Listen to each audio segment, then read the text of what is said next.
So you get to hear a couple more thoughts I have to share from you. So since I was here a moment ago, we will somewhat speed through the introductions. I will attempt to continue speaking louder. My voice has never been very, very strong, so I will do my best. Or maybe just try to keep the microphone very close, so the system can make me able to be heard.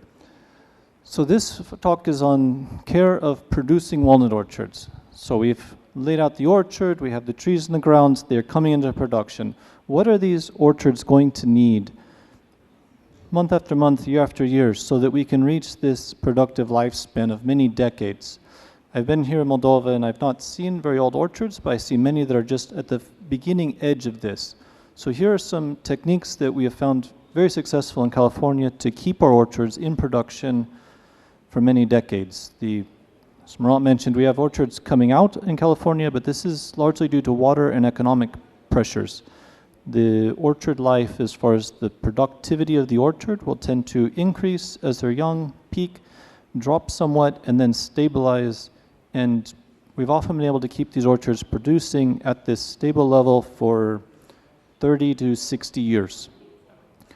So what we do, we want this deep, well-eroded soil we talked about with planting in the high carbon content. This is kind of the underlying basis. If you have this soil and you're able to maintain the structure and the life in the soil, that will take care of the bulk, the underlying foundation of the productivity of your orchard.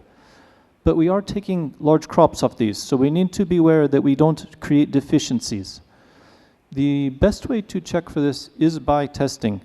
We will test the soil, typically every 1 to 3 years. Take soil samples, have a lab analyze them, see if you are becoming deficient, if there's things that are steadily in decline, and check those.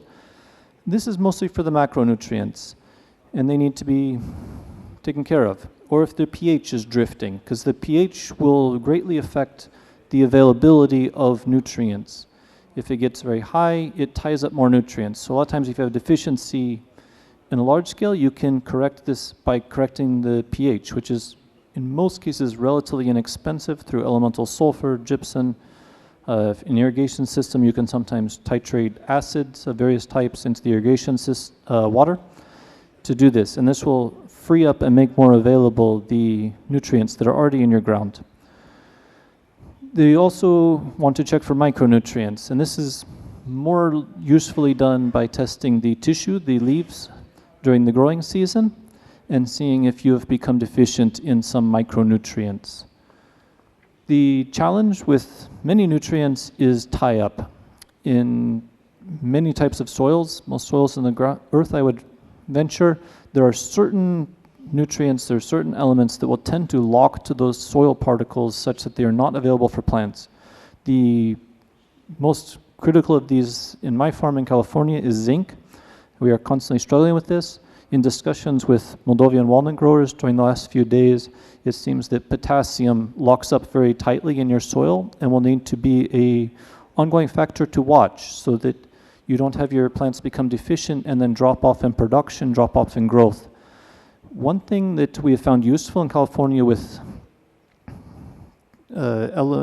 fertilizers that lock up in the soil is to band them. So we will put them just under the surface of the soil in a strip using some equipment we built, and by oversaturating this small area, we're able to keep the element of note, say in this case potassium, from being tied up, because it'll exceed the ability of the soil in that small area to tie up all the potassium, and then the roots can access it at that location. So this is one useful method for dealing with soil applied nutrients that tend to tie up, because if you broadcast them everywhere, they tie up on all the soil, and in a few months they are no longer available to your plants. The main focus should always be on soil health. If we have healthy soils, if we have biologically active soils, this will keep the plants healthy in time. Nitrate needs are fairly low for walnuts. Yes, they need nitrogen, But that, especially as the trees age and we aren't necessarily wanting large amounts of vegetative growth on a producing orchard, meet the tree's nitrogen levels, make sure they don't become deficient, but they are relatively low. Testing will show if you've done this. As I mentioned in one of my previous talks, legume cover crops and some amount of grazing in the orchards can, in many cases, meet the entire nitrogen needs of a heavily producing orchard. Potassium requirements are fairly high, and I discussed potassium tends to be something that soils here become deficient in. One inexpensive way of getting potassium to your orchard is through the debris from the walnut processing lines. And I forget if I had, I was wondering if I'd put another slide and it had just that. So walnut processing lines will produce three types of debris. You'll have stones, which go pile on the road or somewhere that you want stones. You will have a liquid waste that comes off of the washing system, and you will have solid debris. Both this liquid that comes off the walnut hulling lines and the solid debris are quite high in potassium. The liquid you can use to irrigate your orchards. If you set up, processing lines should be set up so that they can use this liquid into the orchards. You have to watch you don't get it too strong. It can burn the trees if you go flood your orchard 2 feet deep in walnut liquid. But if you spread it evenly, it is a good source of nutrients, and it is something that is otherwise a waste product of your processing lines. The solid debris that comes off these lines is also very high in nutrients, especially potassium. The best way of handling this, if you put it right in the field directly off the line, you can cause disease issues and it won't necessarily break down. So what you want to do is take this solid debris off of your walnut processing lines, get somewhere that you can stockpile it, and run it through a composting program. If you have access to any animal manure, mix it into this while it's being processed, while it's being composted, and then spread it. Because of the timing factor of you don't want to spread compost before harvest, you'll need a yard space that's roughly double of what the amount of debris that your processing line will produce. So that way this year's debris can be piled. The debris from the prior year that's all composted will also be in the yard, and then immediately after harvest, you can take the composted debris and spread it in your fields. This is a good way of dealing with the otherwise a waste product off your processing lines, and it can go a great deal towards meeting the nutritional demands of your plants. So we have the common pests of the walnut. There's pests of the tree, there's pests of the nut. We need to keep the pests out of the nut so we have a marketable product. We have moths, mites, aphids, leafhoppers, codling moth, and huskfly. You would know your areas. In California, the dominant pests of the walnuts are the calling moth. I understand it is also common here. Generally, you will control calling moths by degree day fixing. So we'll put out traps in the spring, and we will count as we are catching moths. And so we want to time any chemical application that's needed to the second peak flight of the year. Moths tend to cycle every so many days. So you'll trap moths and you'll count the catches, and then they'll tend to go up, and then they will drop, and then they will go up again from that level higher. So generally the second peak is the ideal time to have a chemical application if this peak is going to be high enough that it's going to cause economic loss to your orchards. If this is timed well, if the application is effective, in most cases one spray a year is adequate for the entire crop. The other one that is a major issue in California is the walnut huskfly. I do not know if this is a major issue here or not. I honestly hope that it has not invaded you, but if it has, the effective method of this is by a fly bait. You have some substance that attracts flies with a substance that kills flies mixed together, and you put it out in blobs with a sprayer, and the fly will eat this and keep the population fairly low.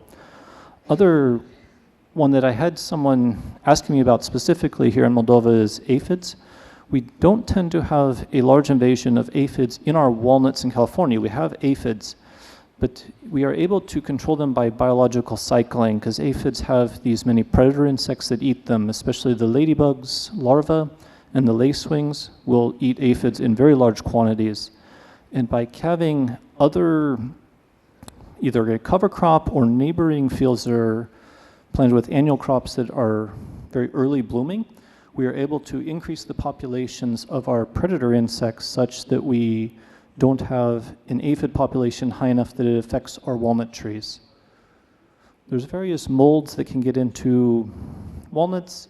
This is not a super common problem. If you have this, they can be controlled by fungicides. And then there is blight.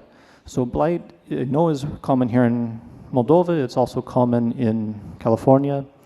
The best method of control for this that is legal in that is copper applications, and it is mostly a factor of rain. So you don't need to put copper applications if it is not raining at the time that the trees are susceptible. So the trees become susceptible to blight shortly after leaf out. They're very susceptible during the bloom period. So if you have rain then, and especially if it's warm, you put an application of copper to control blight. And depending on how often the storms is, it's either a time period or a certain amount of rain that the copper application is effective at controlling the blight for, and then it will need to be reapplied. I had heard one grower here that had good blight control was applying every 40 millimeters of rain, if I remember correctly. You would need to look at your area and your blight pressure. This is definitely something that carries over year to year. So if you know you have very high blight pressure in a field this year, the next spring you are going to need to apply copper more often than you would have in a field that you know has low blight pressure. It's a steady thing that is always affected in walnuts. Different varieties have different susceptibility, so you will be aware of this in your orchards. These are the pests of the tree. We have mites. They are mostly a hot and dry issue. If you can control dust blowing into your orchard, if you can control overly high heat in the orchard, mites will be much less an issue. If they get too high where they are defoliating your trees, they need to be controlled chemically. There are some various borers that drill into tree bark. They can spread disease.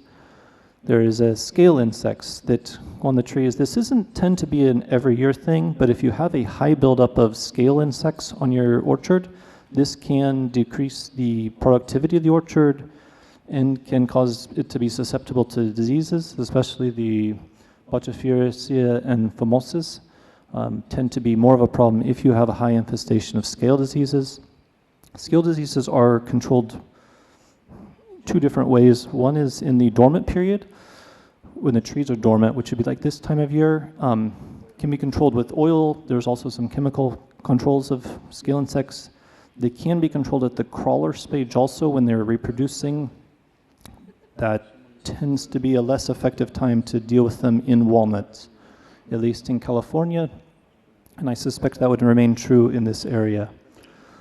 The walnut blight can infect the trees at some level if it becomes very high. Typically, if we're controlling blight so we have a marketable crop, it will never get at such high levels. It's taking out your trees. One key point, if you have your trees healthy and vigorous and growing well, they are largely resistant to these tree diseases.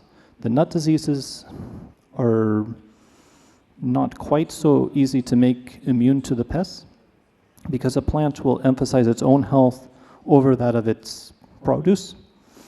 But a healthy, vigorous tree rarely will have issues with these diseases of the tree.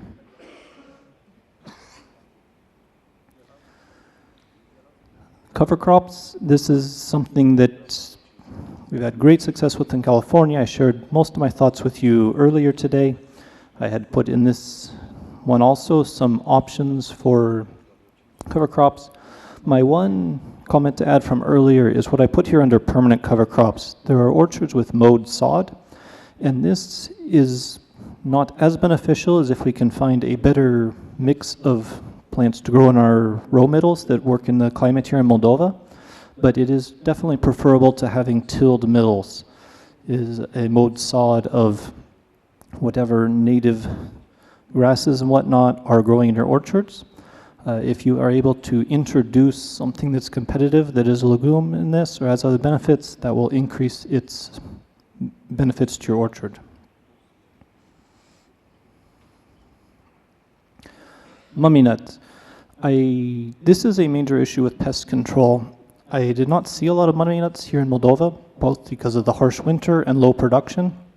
But it is very important you remove any nuts that are left in the trees after harvest, because these become breeding grounds for the insects, especially the codling moth, in the following years. If you have issues with mummy nuts, if after the tree is defoliated in the winter, you look at your trees and there are nuts still in the trees, it is very important you go through and shake or pull these trees in one way or another, get them on the ground. If you get the nuts on the ground, this will greatly decrease the survivability of any insects that are trying to overwinter in them. You can further decrease the ability of any insects to survive in these remaining nuts by crushing the nuts, or if you have any grazing animals and can pass grazing animals through your orchard, they will break up, eat, and otherwise destroy these nuts, and at that point there is no possibility that an insect is going to survive in that nut over the winter. Most common in mummy nut situations is to get the nuts on the ground and then mow them, since grazing is more complicated to manage. I mentioned with the phosphorus and the dealing with the huller trash that in many cases you can spread some nutrients in the fall. These want to be things that break down very slowly, either the huller trash, or if you have access to manure or compost of various types, yard waste type urban compost can also be effectively used if it's available. That can benefit orchards. The cover crops we have gone over as much as I have to add about. So this is things that work well in the winter. Anything that we are putting on to try to modify the pH, especially the dry farmed, say sulfur or gypsum, slow release items like rock phosphates, grazing, I've mentioned a couple times, if you have the ability to graze animals in your orchard, that tends to increase the soil health. You want to do this in the winter so you don't have any cross-contamination issues with your harvest, but I do recommend it if it is a situation that's possible, and the various composts. One thing we want to make sure we do not apply in the winter is anything that is fact-acting or liable to leach. So any of the nitrates, especially the concentrated forms, do not put on in the winter. They won't be there for the trees to put up in the fall. The same with concentrated phosphates. Unfortunately, my voice is starting to go. There's also things that can go on right before bud break. This is especially important, I mentioned, in the young tree fertilization. Nitrogen sources, you don't want something still that's very fast acting right then, and it can burn the roots, but if you have something that is somewhat slower to break down, say the triple 15 mix is a good example. If we can put this on somewhat before, say a week, 10 days before bud break, it will be there as the trees grow. These things typically will take up to a couple months to fully release, and so that way it will be there for the plant right as it's going through its growth flush stage. And then we have how to control weeds around the trees. So you don't want, whether it's mature orchard or young orchard, to have a great deal of growth right around the base of the tree. As a rule of thumb, say within 1 meter of the trunk of the tree is ideally going to be free of other growth. The most effective way I've found to do this is with the pre-emergent herbicides, and I will mix a small amount of contact herbicide with them for anything that's come up. We have a couple applications of this, generally one sometime in the fall and then late spring, because they have to be timed with rain. A little bit of touch up over the summer, and you should have pretty good control of your weeds throughout the year. Also have a note that walnut leaves have a weed suppressing effect. If you have especially large mature orchards that have heavy leaf debris, and that can be placed around the tree or just simply left where it has fallen if it's heavy around the tree, that can have a very beneficial effect on suppressing weed growth right around the base of the trees. That is on mowed sod, permanent cover crops, annual cover crops. If you have this, the best way to terminate any growth in the middle is by close mowing. So we don't disturb the soil. Mowing also tends to leave the ground pretty flat where it's able to be mechanically harvested quite easily. There is this conflict between what is the best for plant growth and what is needed for mechanical harvest. The best for plant growth would be something like you see in the forest that has a great abundance of plants and life, and the best for ease of mechanical harvest is going to be hard and flat like the floor in this room. So we have this trade-off. In general, we will try to err towards what is best for plant growth with enough allowance for mechanical harvest that we are able to bring the crop in a timely fashion.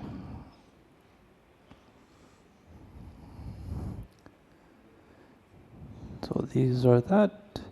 One thing to watch for is certain plants are much more problematic to have around with mechanical harvest than others. One is vine-like plants like brome, and then some of these taller weeds can be a big problem, or things that are very at the end where they will catch a lot of nuts. Short grasses and loose things that are fairly flimsy, are not an issue to the same extent nearly. I have 3 examples quickly of systems that work for weed management. This would be the most common system in California. This is a system I use on the bulk of my own orchards. We start with everything's fairly smooth and flat. We do careful not to disturb that. We will use these pre-emergent sprays and spot sprays to keep the berm areas free of growth. We will mow the weeds so they are fairly short by harvest. And we do that early enough that the debris will break down, so we don't have a thick pile of ground up grasses at harvest. If we mow early, it will break down due to the biological activity in the soil, so we have no more than I'm thinking in inches, but 8 centimeters. I'd done the math before I prepared this. So you'll have to know your soil, how fast it breaks down. Right now, my own orchards have growth roughly waist deep, about 1 meter deep of cover crops. It will all be broken down well before harvest by mowing due to the biological activity in the soil there. Here's another example. This is what would be the case if you look at your ground and realize it is too rough right now to harvest off of, so you're going to need to till the ground. You will need to work the ground up and get it smooth enough in advance of harvest that the rainfall will harden the soil off, so that way it is firm to harvest. It is not possible in most cases to smooth the ground out shortly before harvest. It will be a powder that will become a nightmare to get through. I have done this and encourage you to not repeat my mistakes in that area. And I put in here for reference a system that does not use herbicides. If you don't wish to use herbicides, if you're interested in organic production, this is a way of managing growth. The only big difference is you will use flame weeding to keep the plant growth low right around the base of the tree. The trees need to be up some size so they are not damaged by the flames, but using an open burner is quite effective if it is done in a timely fashion to keep weed growth right around the base of the trees under control, and then mowing can work in the middles.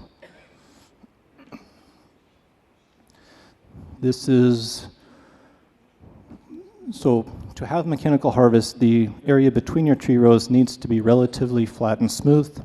This is one tool that can be used to level the ground to do that.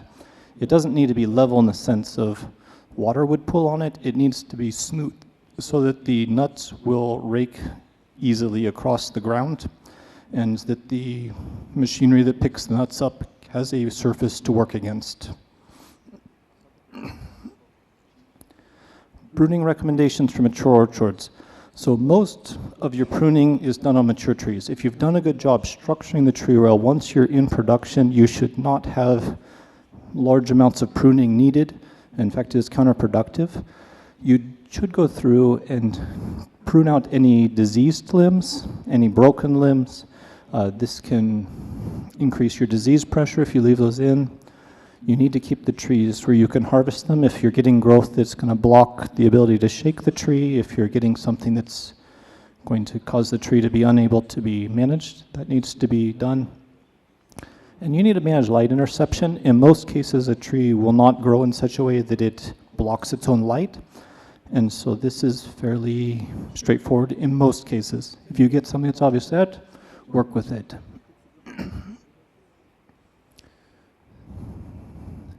And the third type of pruning, and this is something I have not seen any orchards in Moldova that are old enough to get into this, but there is a pruning that is needed to keep orchards productive over a very long time, and I'm talking decades. Typically, you structure your orchard well somewhere between years 5 and 8, it's into production. Years 8 to about 15 or 20, you're going to do like the previous slide. You just do minimal pruning. Somewhere around year 20, if you're looking at this orchard and you want to keep it in production a long time, you will need to go through and do some additional pruning. And what we found is most effective is to go through and make 1 to 3 heavy cuts every few trees so that you're getting some new growth. And we do this every 3 to 5 years. And that way, over a course of decades, we have some young wood on these trees as they age.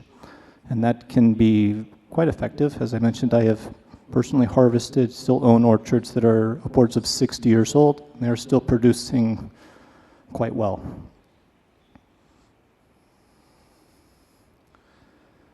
I think we mentioned most of that.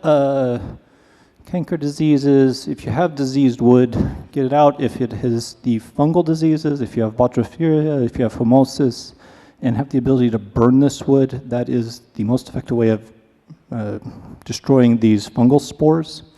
I did not see any of this in your orchards here, which is good. They were also quite young, and this tends to be a disease of older trees. There are a couple of borers that can get into walnuts also, and it is good to get that out and destroy the borer. In most cases, those areas are a factor if your trees are lacking vigor or otherwise ill. A vibrant, healthy tree is usually able to defend itself quite well against the tree diseases.